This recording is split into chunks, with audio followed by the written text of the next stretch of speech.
Merci. Je crois que tout a été dit sur ce plan-là. Et ce qu'il faut ajouter, c'est que, en plus du fait que nos députés n'ont pas été suffisamment vigilants, au moment où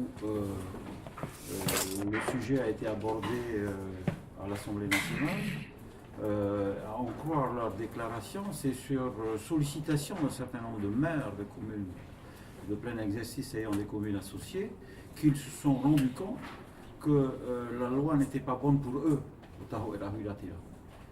Ils ont fait leur calcul. Et dans leur calcul, ils se rendent compte qu'ils vont passer par pertes et profits entre une dizaine et une douzaine de communes de Polynésie française.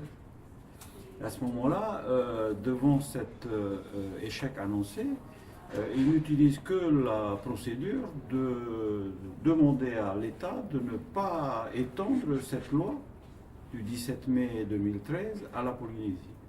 C'est le seul argument qu'ils ont pour expliquer leur position et leur précipitation.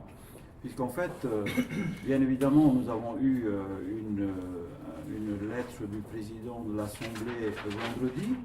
Ce qui est surprenant, c'est que c'était signé par lui alors qu'il était encore à Majuro.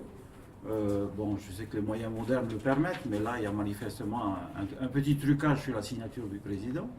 La commission des institutions s'est réunie de façon précipitée lundi pour que ensuite la conférence des présidents décide d'une session ou d'une séance extraordinaire vendredi. Donc là, on est totalement dans la précipitation et dans l'espoir que peut-être au mois d'octobre, le Parlement décidera de revenir sur une de ses décisions du mois d'avril. Nous pensons que c'est de toute façon impossible. Souvenez-vous de la main tremblante de M. Lurel pour l'élection à l'élection territoriale. Hein, souvenez-vous. Donc, à mon avis, les mêmes causes produisant les mêmes effets, le Parlement n'acceptera pas cette demande du pays. Alors, ce que je peux vous dire, moi, en termes de l'expérience, puisque leur argument, c'est de dire aussi les gens n'y comprennent rien. Les gens n'y comprennent rien parce qu'ils ne vont pas leur expliquer.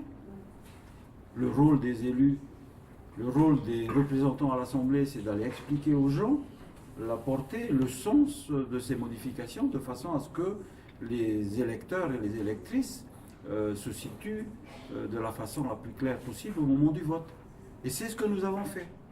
Au niveau du l'UPLD, nous sommes allés à la rencontre de la population et nous avons expliqué aux électrices et aux électeurs des communes associées la différence qu'il y aurait à partir de cette nouvelle loi et à partir de l'application du code électoral. Le scrutin de liste à la place d'un scrutin majoritaire. Ça veut dire quoi? Ça veut dire qu'avant, les gens étaient habitués à rayer des noms, à déposer le dimanche matin leur liste pour dire voilà, c'est ma liste pour l'élection. Et celui qui n'aime pas la personne qui est sur la liste se met à rayer le nom et mettre un autre nom, c'est le scrutin majoritaire. Tout était possible. Tout était possible dans ces communes associées, au-dessous d'un certain seuil. Et maintenant, à partir du moment où on est dans une commune avec des communes associées de plus de 2500 habitants et dont la commune associée a plus de 1000 habitants, c'est le scrutin de liste. C'est le scrutin de liste, c'est plus le scrutin... alors, il y a obligation de dépôt devant la DRCL pour faire en sorte qu'on vérifie si les gens qui sont candidats ont bien le droit d'être candidats. Donc d'abord, il y a une, entre guillemets, autorisation à demander à l'État si on peut se présenter. Bon, ça c'est la première contrainte. L'autre contrainte ensuite, qui est prévue par la loi et le code électoral, c'est la parité. Hein, jusqu'à maintenant, les communes associées présentaient leur liste avec nous-mêmes à Hitia. Il y avait une femme et 4 hommes pour 5 personnes, pour 5 postes. Maintenant, on est obligé, après le recensement, nous serons 6 à Hitia au lieu de 5. On est obligé de présenter 3 femmes et 3 hommes. Mais cette parité, tout le monde l'appelle de ses voeux. On l'a appliqué au territorial, pourquoi on ne l'appliquerait pas au municipal? Ceci étant, il y a aussi la règle de la proportionnelle maintenant, et la répartition des sièges dans les communes associées à la règle de la proportionnelle en fonction des résultats. Et enfin, la prime majoritaire. Il y a désormais une prime majoritaire dans l'élection municipale. Ça veut dire quoi? Ça veut dire que ce qui était prévu pour l'Assemblée de Polynésie à 33%, va l'être pour les communes à 50%. Ce qui existe déjà à Mahina, à Aroué, à Piré, à Papeete, à Faa, à Punavia, ça existe déjà. On l'applique simplement aux communes qui ont des communes associées qui dépassent le seuil pour les communes associées de 1000 habitants. De 1000 habitants. Et le dernier recensement l'a démontré pour tout un tas de communes. Et le problème pour des élus que nous sommes, c'est d'aller expliquer aux gens le sens de cette modification. Et nous pensons que c'est une bonne chose. Nous pensons que c'est une bonne chose. Parce qu'en fait, pourquoi certaines communes seraient seules à bénéficier de ces règles, notamment au scrutin de liste, à la proportionnelle et avec la parité, et pas d'autres? Bon, après, on peut discuter sur celles des communes associées qui ont moins de 1000 habitants et ainsi de suite, qui concernent le scrutin majoritaire, le panachage dans certaines communes. Mais en fait, quand vous voyez les exemples qui ont été pris par le Tahoeraa et notamment Huahine, c'est qu'ils se rendent compte qu'ils vont perdre la commune de Huahine et que l'UPLD va récupérer cette commune, par exemple. Et il y a d'autres exemples. Donc à partir de là, on demande à l'État, hop, stop, reprenez votre loi, on ne la veut pas. C'est aller contre le sens des opérations électorales voulues vers plus de démocratie. Étant entendu que c'est toujours l'État qui dirige cela. Donc, nos députés absents au moment du débat. 2, il suffit que quelques maires qui ont peur pour leur siège leur disent « Hey, on risque de valser, demandez à ce que cette loi soit ajournée. » Et 3, ils se mettent à proposer une résolution à l'Assemblée pour faire en sorte que dans peut-être une niche, ils arrivent à, pas une niche à chien, une niche parlementaire, à faire passer leur opération. Donc tout ça, pour nous, c'est cousu de fil blanc dans l'esprit qu'ils vont perdre certaines communes. Et derrière certaines communes, les sénatoriales.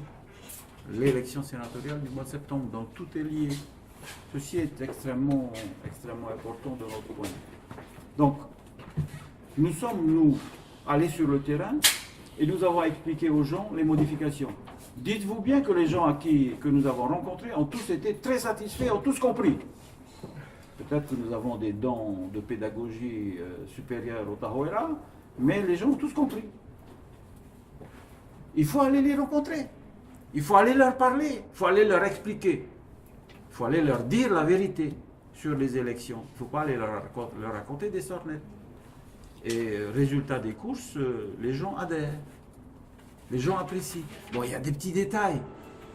Il y a des petits détails qui peuvent quelquefois choquer, mais ça ne concerne que des détails. Si vous voulez, on va en parler après, mais pour le moment, je n'en parle pas. Il y a des petits détails où ça bloque dans l'esprit des gens. Mais ça fait partie de la volonté que l'équipe qui gagne dans une commune, même avec des communes associées, c'est elle qui décide de choisir son maire, ses adjoints au maire, ses maires délégués, pour faire en sorte que la commune soit dirigée d'une façon, j'allais dire, homogène. Jusqu'à maintenant, avec le système ancien, ce n'est pas dirigé de façon homogène. Et l'histoire de la demande des communes associées d'être érigées en communes de plein exercice, donc de sortir d'une commune avec commune associée, ça fait depuis 1995 que je le réclame à l'État. Depuis 1995, du temps de M. Haribo, lorsqu'il est venu nous rendre visite à Hitia, je lui ai fait la proposition d'aller dans le sens de, entre guillemets, l'indépendance des communes associées, que les communes associées soient instituées comme communes de plein exercice. Pourquoi nous, à Haïti, avec 2000 habitants, on ne voudrait pas une commune associée? Et à Réa, ils sont 150, ils sont communes de plein exercice. Parce qu'ils sont plus intelligents. Donc, alors sur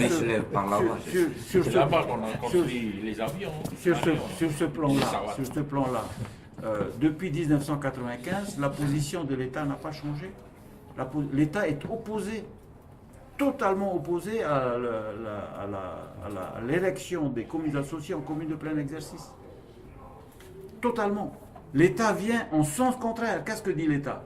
Ce n'est pas l'indépendance des communes associées que vous proposez, c'est les communautés de communes. Ça veut dire quoi? Ça veut dire, par exemple, pour le sud de l'île, Hitiaotera, Tairapu Hitiaotera, Tairapu Tootera et Tevayuta. Vous faites les communes du sud, comme nous, on a fait les communes des îles Marquises, la CODIM.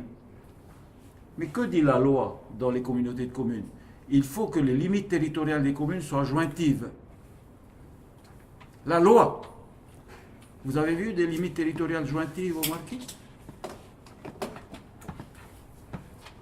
Je vous interroge. Vous avez vu des limites territoriales jointives aux Marquises? Sous-marine. Hein? Donc c'est par le plateau continental que les limites arrivent? Non, mais lorsque M.